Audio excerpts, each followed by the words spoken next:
अब 11 नंबर का प्रश्न दिया है। प्रश्न कह रहा है कि यदि राव बराबर 27 और टीम बराबर 64 लिखा है तो यहाँ पर टिटानिक का बराबर कौन सा होगा ये पूछा है। ठीक है, टिटानिक। तो अब देखिए दोस्तों, यहाँ पर हमें सबसे पहले तो ये पता करना है कि यहाँ पर राव बराबर 27 कैसे लिखा है, टीम बराबर 64 कैसे लिखा है। सेम उसी प्रकार हम यहाँ पर बताएंगे। देखिए, जैसे यहाँ पर अगर हम राव को कुट करते हैं तो यहाँ पर देखिए बढ़ा जाएगा, लेकिन यहाँ पर देखिए गिनते जैसे 1 2 और 3, यहाँ पर हम गिने तो कितना अक्षर है, 3 अक्षर है। ठीक है, और 3 का क्यूब यानी कि 3 का घन करेंगे तो 3 का घन कितना होता है, 27 होता है। ठीक है, और यहाँ पर देखिए 27 दिया है। उसी प्रकार यहाँ पर गिनते 1 2 3 4, यहाँ पर कितने दिए, 4, और 4 का भी क्यूब करते हैं। ठीक है, यानी कि 4 का घन करते हैं तो 4 का घन कितना होता है, 64 होता है। और यहाँ पर देखिए 64 भी दिया है, तो उसी प्रकार हम क्या करेंगे, इससे गिन लेंगे। ठीक है, फिर उसका घन करेंगे, जिससे यहाँ पर 1 2 3 4 5 6 7, टोटल अक्षर हमारे कितने, 7 है। तो 7 लिखेंगे और 7 का क्यूब करेंगे यानी कि घन, तो 7 का घन कितना होता है, तो 343 होता है। ठीक है, तो ऑप्शन में देखिए 343 कहाँ पर है, तो ऑप्शन नंबर हमें यहाँ पर बी में दिया है, मतलब ऑप्शन नंबर बी हमारा यहाँ पर सही जवाब होगा। ठीक है, अब चलिए हम बढ़ते हैं प्रश्न 12 पे। 12 नंबर का प्रश्न दिया है। प्रश्न कह रहा है कि दिए गए आरेख में कितनी गेंदें न तो बैट है और न ही टायर है। यानी प्रश्न ये कह रहा है कि दिए गए आरेख में कितनी गेंदें न तो बैट है और न ही टायर है, मतलब जितने भी जो टायर के अंदर है ये भी नहीं लेना है, और यहाँ पर जितने भी बैट के अंदर है उनको भी नहीं लेना है। ठीक है, इनको भी नहीं लेना है। अब देखिए केवल हमें गेंद वाले को ही लेना है, तो केवल गेंद वाला कौन सा है, 8 है, और इधर 15 है। तो 8 और 15 को क्या करना है, आपस में हमें प्लस कर लेना है। ठीक है, 8 और 15 को आपस में प्लस करेंगे तो यहाँ पर हमारे कितने हो जाएंगे, 23। यहाँ पर कितनी गेंदें हैं, 23 गेंदें टोटल, न तो क्या है, न तो टायर है और न ही बैट है। ठीक है, कितनी, 23। तो ऑप्शन में देखिए 23 कहाँ पर है, तो ऑप्शन नंबर हमें यहाँ पर देखिए ए में दिया है, तो ऑप्शन नंबर ए हमारा यहाँ पर सही जवाब होगा। ठीक है, अब चलिए हम बढ़ते हैं प्रश्न 13 पे। अब 13 नंबर का प्रश्न दिया है। प्रश्न कह रहा कि देखिए, प्रश्न कह रहा कि यदि दाएं से प्रत्येक तीसरा अक्षर संख्या को सप्ताह के सोमवार से शुरू होने वाले दिनों में बदला जाता है तो शुक्रवार से पहले वाले दिन के लिए कौन सा अक्षर होगा। यानी दोस्तों यहाँ पर प्रश्न ये कह रहा है कि सबसे पहले तो प्रश्न को समझिए, जैसे यदि दाएं से प्रत्येक तीसरा अक्षर या संख्या को, दाएं मतलब इधर से, ठीक है, इधर से प्रत्येक क्या कह रहा है, प्रत्येक तीसरे अक्षर या संख्या को सप्ताह के सोमवार से शुरू होने वाले दिनों में बदला जाता है। ठीक है, क्या कहा है, सोमवार से शुरू होने वाले दिनों में बदला जाता है। तो यहाँ पर हमें क्या करना है, जैसे तीसरे अक्षर को सोमवार से शुरू होने वाले सप्ताह में बदलना है। जैसे यहाँ पर देखिए पहला, दूसरा, फिर ये तीसरा। ठीक है, तो यहाँ पर देखिए तीसरे अक्षर को क्या कहा, यहाँ पर तीसरे अक्षर को, तो तीसरा अक्षर हमारा कौन सा वाला, ये वाला है, तो इसको हम सोमवार मानते हैं। ठीक है, सोमवार। फिर और तीसरा अक्षर कौन सा वाला, ये वाला है, तो यहाँ पर देखिए इसको क्या माना, सोमवार के बाद ये क्या हो जाएगा, मंगलवार होगा। ठीक है, क्या हो जाएगा, मंगलवार, सोमवार के बाद मंगलवार। और तीसरा अक्षर कौन सा है, तो ये वाला है, मंगलवार का यहाँ पर बुधवार हो गया। फिर तीसरा अक्षर कौन सा है, तो यहाँ पर ए से, और इसका क्या हो गया, तो गुरुवार हो गया। ठीक है, यानी कि जी मान लेता हूँ। उसके बाद और तीसरा अक्षर क्या है हमारा, तो यहाँ पर देखिए एच है, मतलब ये है शुक्रवार, और आगे वापस से शनिवार हो गया। ये तीसरा अक्षर हमारा कौन सा है, तो ये वाला, ये हमारा शनिवार, और आगे और रविवार हो जाएगा। ठीक है, लेकिन हमें प्रश्न क्या पूछा है, ठीक है, प्रश्न हमें पूछा है कि शुक्रवार से पहले वाले दिन के लिए कौन सा अक्षर होगा, यानी कि शुक्रवार से पहले वाले दिन। ठीक है, तो यहाँ पर देखिए सोमवार, मंगलवार, बुधवार, गुरुवार, शुक्रवार। देखिए कौन सा है, शुक्रवार, ये हमारा शुक्रवार। ठीक है, और शुक्रवार से पहले वाले दिन को, तो पहला वाला दिन हमारा कौन सा है, तो यहाँ पर गुरुवार है, और गुरुवार कौन से लेटर पे, तो यहाँ पर एस पे, यानी कि कौन सा लेटर होगा, तो हमारा यहाँ पर कौन सा अक्षर होगा, एस होगा। ठीक है, तो एस ऑप्शन में देखिए एस कहाँ पर है, तो ऑप्शन नंबर ए में दिया है, तो ऑप्शन नंबर ए हमारा यहाँ पर सही जवाब होगा। ठीक है, क्योंकि हमें यहाँ पर शुक्रवार से पहले वाले दिन का पूछा था। ठीक है, अब चलिए हम बढ़ते हैं प्रश्न 14 पे। अब 14 नंबर का प्रश्न दिया है। प्रश्न कह रहा है कि निम्नलिखित शब्दों को वर्णमाला में व्यवस्थित करने पर कौन सा शब्द दूसरे स्थान पर आएगा। यहाँ पर आपको बताना है कि दूसरे स्थान पर कौन सा आएगा। तो देखिए सबसे पहला हमें यहाँ पर अंग्रेजी वर्णमाला में जैसे देखना है कि जो भी कॉन्टैक्ट लिस्ट है, जैसे यहाँ पर देखिए जो भी कॉमन है उसे काट देंगे। तो कॉमन आपको यहाँ पर कहाँ तक दिखा है, तो यहाँ पर देखिए ए तक दिखा, जैसे यहाँ पर ए तक ये कॉमन है, इधर भी यहाँ पर ए तक कॉमन है, और इधर भी यहाँ पर ए तक कॉमन है। ठीक है, ये हमारा ए तक कॉमन है, तो इसे तो हम काट देते हैं। अब जो बच्चे इसे हम अल्फाबेट में देखेंगे, तो यहाँ पर देखिए एल भी हमारा कॉमन आ रहा है। ठीक है, एल भी हमारा यहाँ पर कॉमन आ रहा है, तो इससे भी हम एल को भी काट लेंगे, एक एक एल को। अब देखिए ये जो हमारा कट गया, ये पूरा कट गया, ये तो हमारा सी वाला तो तीसरे नंबर पे यानी कि लास्ट में चले जाएगा। अब ये हट गया तो हमारा बचा 3 अभी। ठीक है, उसके बाद अब यहाँ पर देखिए आई दिया है, यहाँ पर आई दिया है, और यहाँ पर एल दिया है। तो आप कहोगे यहाँ पर एल पहले आता है आई से कि आई एल बाद में आता है, तो यहाँ पर कहोगे आप एल बाद में आता है, तो एल यहाँ पर चले जाएगा इससे पहले। डी हमारा कितने नंबर पे, तीसरे नंबर पे हो जाएगा, ठीक है।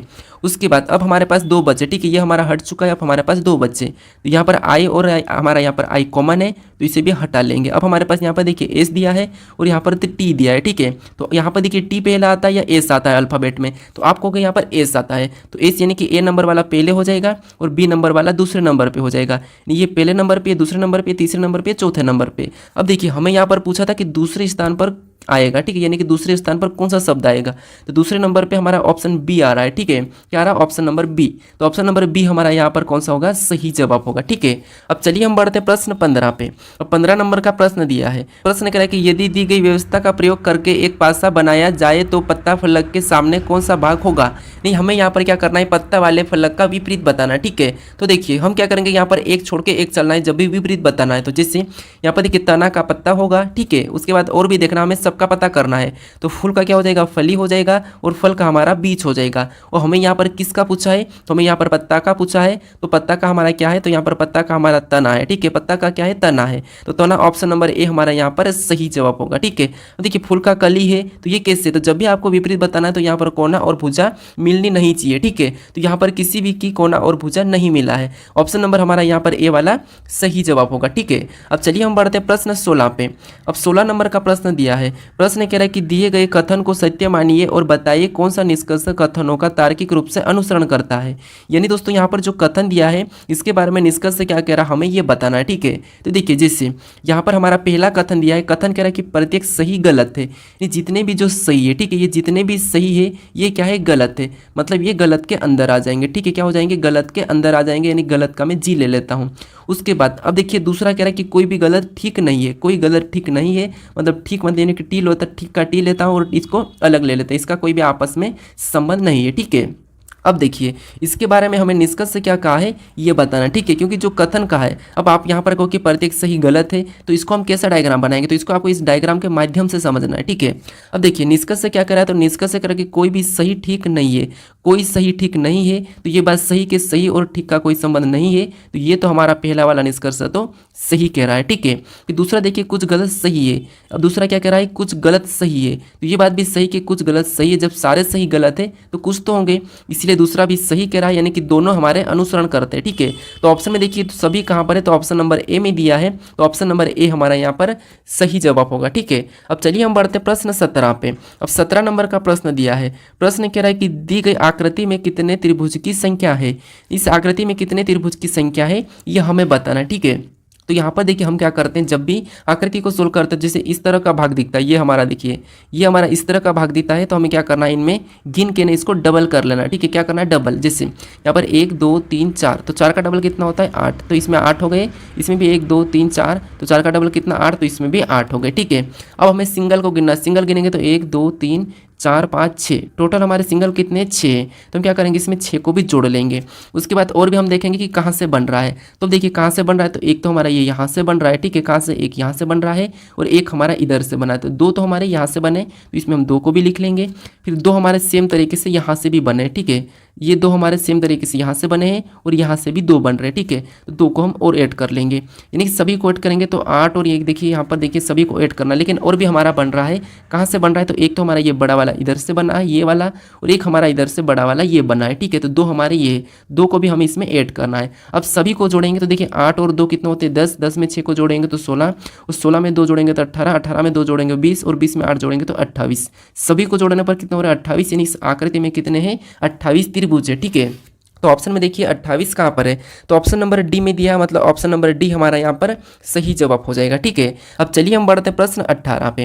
अब 18 नंबर का प्रश्न दिया है। प्रश्न कह रहा है कि दर्पण को नीचे दिए गए चित्र के अनुसार PQ पर रखे जाने पर दी गई आकृति का दर्पण में निर्मित सही प्रतिबिंब चयनित कीजिए। यानी दोस्तों यहाँ पर जो हमें ये अक्षर दिए हैं इनका प्रतिबिंब इधर कैसा बनेगा इस PQ रेखा का, वो हमें बताना, ठीक है। तो देखिए सबसे पहले किसका बनेगा, आपको यहाँ पर गलती निकालना है। सबसे पहले आपको पता है यहाँ पर एन का बनेगा। अब यहाँ पर देखिए हमारा ऑप्शन नंबर बी में आर दिया है सबसे पहले, तो ये तो हमारा नहीं होगा, मतलब ये ऑप्शन बी हटेगा, ठीक है। अब उसके बाद वाई पे कोई प्रभाव नहीं पड़ेगा, लेकिन यहाँ पर देखिए हमारा यहाँ पर वाई, देखिए वाई यहाँ पर हमारा उल्टा दिया है, ठीक है। यहाँ पर हमारा ऑप्शन ए में उल्टा दिया है, तो ये भी हमारा नहीं होगा, ठीक है। 2 ऑप्शन तो हमारे हट चुके हैं। अब देखिए एस का इधर कैसा बनेगा, तो एस का हमारा यहाँ पर उल्टा हो जाएगा इस प्रकार का, लेकिन यहाँ पर सीधा ही दिया है, ठीक है। तो ये भी हमारा हटेगा, केवल हमारा बचा है ऑप्शन नंबर सी। तो यही हमारा क्या होगा, सही जवाब होगा। हमें पूरा भी चेक करने की कोई ज़रूरत नहीं है, ठीक है। अब चलिए हम बढ़ते हैं प्रश्न 19 पे। अब 19 नंबर का प्रश्न दिया है। अब प्रश्न कह रहा है, देखिए प्रश्न कह रहा है कि कौन सी उत्तर आकृति प्रश्न आकृति में दिए गए पैटर्न को पूरा करेगी। यानी यहाँ पर एक प्रश्नवाचक चिन्ह दिया है, यहाँ पर हम किस विकल्प पर रखेंगे कि यहाँ पर इस आकृति को पूरा होगा, ठीक है। तो देखिए जिससे सबसे पहले इस आकृति में ये वाला बनेगा, ठीक है। कौन सा वाला, ये वाला। तो ये वाला हमारा यहाँ होना चाहिए, लेकिन ये नहीं है। और यहाँ पर देखिए ये इस कोने से निकलना चाहिए, लेकिन ये यहाँ से निकल रहा, ठीक है। तो ये भी हमारा नहीं होगा। फिर देखिए यहाँ पर हमारा ऑप्शन कौन सा बचा, सी और डी। तो ये इसको नीचे की ओर आना था, लेकिन ये ऊपर है, मतलब ये भी नहीं होगा। अब यहाँ पर देखिए जैसे ये वाला बना, तो यहाँ पर ये ऑप्शन डी में ये है। फिर यहाँ से एक ये बनेगा, तो ऑप्शन डी में ये भी है। फिर यहाँ पर एक ये वाला गोल होगा, तो वो भी यहाँ पर है। मतलब ऑप्शन हमारा केवल हमारा यहाँ पर डी वाला सही जवाब होगा, ठीक है। कौन सा होगा, ऑप्शन नंबर डी वाला। अब चलिए हम बढ़ते हैं प्रश्न 20 पे। अब 20 नंबर का प्रश्न दिया है। प्रश्न कह रहा है कि उस विकल्प का चयन करें जो तीसरी आकृति से उसी तरह संबंधित है जैसे दूसरी आकृति पहली आकृति से संबंधित है। यानी एनालॉजी आकृति का है, जिस प्रकार इस आकृति का संबंध इससे है, तो आपको यहाँ पर इस आकृति का संबंध बताना है, ठीक है। तो इसका सही जवाब मुझे कमेंट करके बताएं कि इस आकृति का संबंध किससे होगा, ठीक है। आपके पास 4 विकल्प हैं। अब दोस्तों अभी तक इस चैनल को आप सब्सक्राइब नहीं कर रहे हो तो यहाँ पर इस लोगो पर क्लिक करके जरूर सब्सक्राइब कर लीजिएगा, ठीक है। अगर आप इससे पहले वाले वीडियो को नहीं देखे हो तो यहाँ पर क्लिक करके उस वीडियो को जरूर देख लीजिएगा। अगर आपको दोस्तों इसकी PDF चाहिए, ठीक है, अगर आपको इसकी क्या प्ले लिस्ट चाहिए तो आपको यहाँ पर क्लिक करके इसकी प्ले लिस्ट को भी जरूर देख लीजिएगा, ठीक है। अगर इस वीडियो को आप अभी तक लाइक और शेयर नहीं कर रहे हो तो इस वीडियो को शेयर और लाइक जरूर कर दीजिएगा दोस्तों। अब चलिए हम मिलते हैं नेक्स्ट वीडियो में।